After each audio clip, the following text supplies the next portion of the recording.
네, 이번 영상에서는 이제 본격적으로 코드를 한번 살펴볼게요. 이제 이 소스 디렉토리를 보시면 이 안에 우리가 Nest.js 프로젝트 맨 처음 생성할 때 자동으로 들어가 있는 샘플 코드들이 있는데요. 먼저 메인부터 보시죠. 메인에 부트스트랩이라고 하는 함수가 있고, 이제 이 함수가 뭔가 앱이라고 하는 걸 생성해서 리슨을 하죠.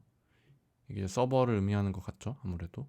이제 부트스트랩을 실행함으로써 실행이 되는데, 자, 그럼 이 앱 모듈이 뭔지 한번 가봅시다. 이 앱 모듈을 찾아갈 때 이제 이런 거는 단축키를 사용하면 좋거든요. 그래서 이 고트 디피니션을 보통 많이 사용하면 됩니다. 그래서 F11을 눌러서 가면 뭔가 되게 독특하게 생긴 코드가 있죠. 맨 위에 이렇게 모듈이라고 적혀 있고 그 안에 어떤 설정 같은 것도 담겨 있는데요. 그리고 이 설정이 이 앱 모듈이라고 하는 클래스를 꾸며주고 있습니다. 좀 어색하다고 느끼실 수도 있는데 일단 이 모듈이라고 하는 이 부분은 타입스크립트의 데코레이터라고 하는 문법이고요. 그 안에 이제 데코레이터 안에 넣어줄 인자들이 있는 거죠. 이것들. 그리고 이 앱 모듈이라는 게 있는 거고요. 잠깐 모듈이 뭔지 직접 그 정의를 한번 살펴볼까요? 여기서도 마찬가지로 F11을 눌러서 가서 보면 데코레이터인데 어떤 클래스를 하나의 모듈로 만들어준다. 이 모듈에 대한 설명은 공식 문서에 조금 이따 살펴봐야겠죠. 모듈은 네스트에서 사용되는데 애플리케이션 구조를 이제 어떤 일정한 범위를 주고 싶을 때 사용하는 겁니다. 그러니까 컨트롤러라고 하는 것들이랑 그리고 프로바이더라고 하는 것들을 일종의 울타리를 쳐서 우리가 개발하기 좀 더 편하게 어떤 구획을 정하는 역할을 하는 게 바로 모듈인 거죠. 그래서 이 모듈과 그 클래스들이 그러니까 컨트롤러와 프로바이더라고 하는 것들 그 클래스들이 이 네스트가 나중에 디펜던시 인젝션을 수행하기 위한 그래프의 토대가 되는 겁니다. 이 부분이 이제 일단 DI가 뭔지 처음 용어로 들어보신 분도 계실 텐데요. 이 부분은 차차 설명하기로 하고 일단 모듈은 Nest.js 애플리케이션에서 일종의 어떤 구획을 만들 때 사용하는 개념이구나 라고 생각해 주시면 될 것 같아요. 자, 그럼 모듈에서 잠깐 그 안에 값들을 봅시다. 임포트라는 건 일단 빈 배열로 되어 있으니까 넘어가고 컨트롤러스에 앱 컨트롤러라고 되어 있죠. 그리고 프로바이드스에는 앱 서비스라고 되어 있습니다. 앱 컨트롤러로 한번 가볼게요. 네, 이 앱 컨트롤러도 마찬가지로 그 위에 컨트롤러라고 하는 데코레이터로 꾸며져 있는 걸 알 수 있습니다. 그리고 생성자를 갖고 있고 혹시나 모르는 분들을 위해서 말씀드리자면 타입스크립트에서는 이렇게 생성자의 인자 앞에 프라이빗이나 퍼블릭 이런 접근 제어자들을 붙이게 되면 자동으로 해당 파라미터와 똑같은 이름의 클래스 필드가 있고 그것을 대입하는 코드가 있는 것처럼 작동을 하게 됩니다. 네, 이런 기능을 파라미터 프로퍼티라고 하는데요. 잠깐 공식 문서에서 살펴보자면 여기에 있죠. 그래서 타입스크립트는 아주 특별한 신텍스를 제공하는데 클래스의 생성자 파라미터를 그 같은 이름과 같은 값을 갖도록 해주는 특정한 신텍스를 갖고 있습니다. 이런 식으로 그 컨스트럭터 파라미터 앞에 접근 제어자나 리드 온리를 붙이게 되면 이 바디가 필요 없어도 이 x, y, g와 같은 이름의 클래스 필드가 있고 거기에 이 해당 인자 값들을 대입하는 코드가 있는 것처럼 작동을 하는 거죠. 아무래도 좀 더 간결한 코드 작성을 위해서 생긴 문법이라고 볼 수 있겠죠. 네, 어쨌든 그런 부분이고 그래서 이 부분은 크게 어려운 부분은 없을 것 같고요. 여기에 getHello라는 메소드가 있는데 그 위에 또 get이라고 하는 데코레이터가 붙어 있죠. 그리고 이제 그 안에서 앱 서비스라고 하는 것에 getHello 메소드를 노출해서 그 결과를 이제 리턴해 주고 있습니다. 그럼 앱 서비스는 뭔지 한번 살펴볼게요. 앱 서비스는 이 친구도 마찬가지로 인젝터블이라고 하는 어떤 데코레이터로 꾸며져 있고 이제 getHello라고 하는 메소드가 있죠. 이 앱 컨트롤러라고 하는 게 뭔지 간단하게 공식 문서를 보면 살펴볼게요. 하나하나씩 살펴봅시다. 당장 알아야 될 개념이 너무 많아 보이지만 하나하나씩 보면 어렵지 않습니다. 자, 공식 문서에서 제가 이 부분 오버뷰의 컨트롤러스라고 하는 부분으로 들어왔어요. 이제 컨트롤러는 이제 들어오는 리퀘스트 그리고 응답하는 돌려주는 이 응답을 책임지는 부분입니다. 자, 여기 보이시는 것처럼 클라이언트 쪽에서 이 HTTP 리퀘스트를 보냈을 때 서버에서 그것을 가장 전면에서 맡고 있는 코드의 부분이 컨트롤러라고 하는 부분인 거죠. 이 컨트롤러는 다른 언어나 프레임워크에서도 일반적인 개념이기 때문에 꼭 기억을 해두세요. 그래서 애플리케이션에서 특정 리퀘스트를 받고, 그리고 예전에 제가 HTTP 리퀘스트 설명드릴 때 리퀘스트 URL이라고 설명드렸죠. 그 경로에 맞게 실행될 메소드들을 설정을 할 수 있습니다. 컨트롤러 안에.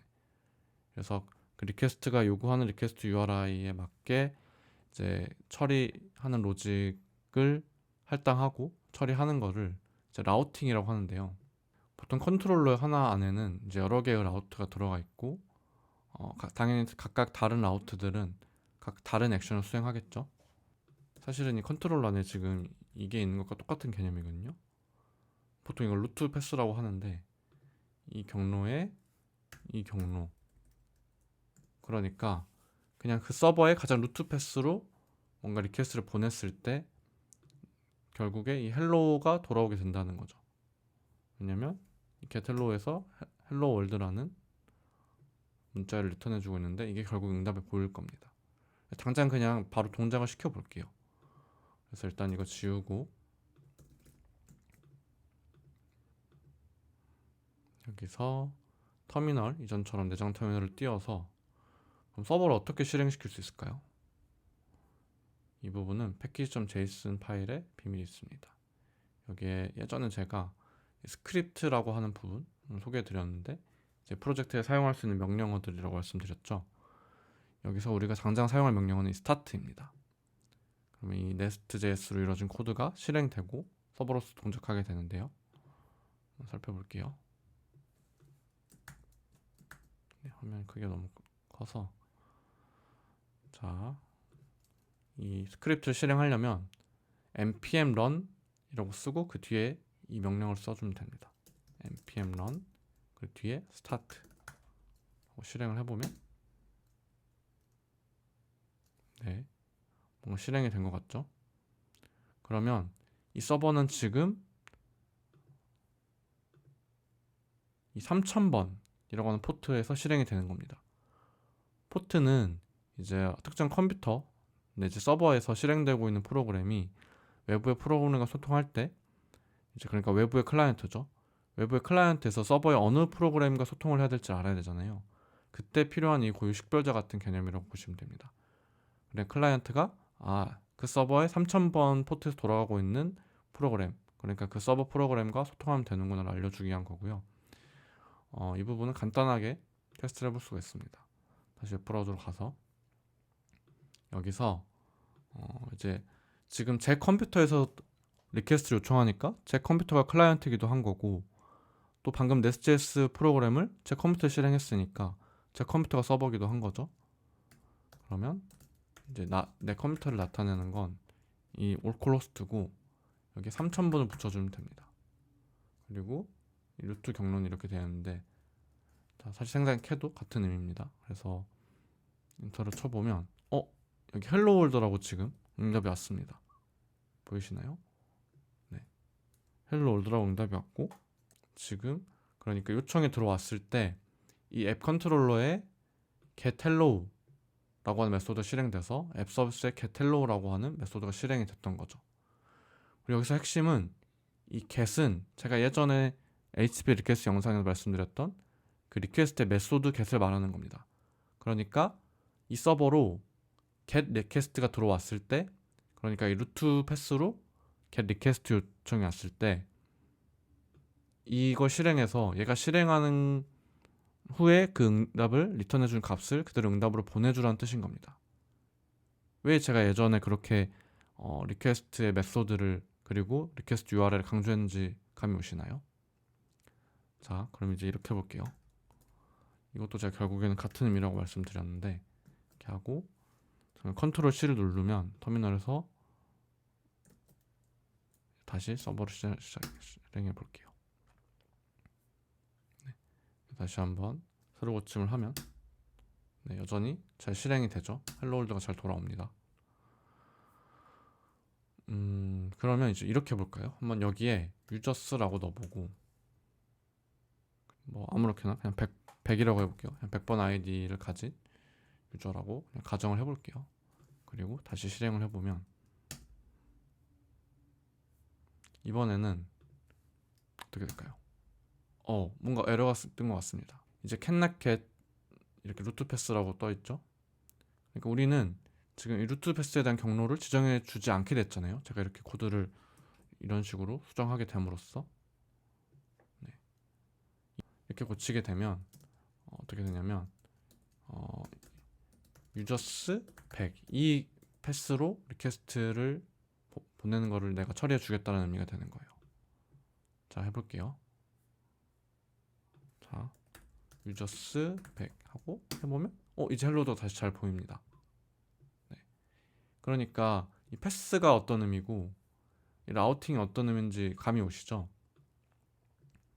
그러면 이 cat 말고 포스트라고 잠깐 바꿔볼까요? 포스트 이것도 리퀘스트 메소드 중 하나였죠? 그러면 다시 실행해 볼게요. 그런데 웹브라우저에서 단순하게 이렇게 주소창에서 우리가 입력해서 엔터를 치게 되면 get 리퀘스트가 날아가게 되어 있거든요.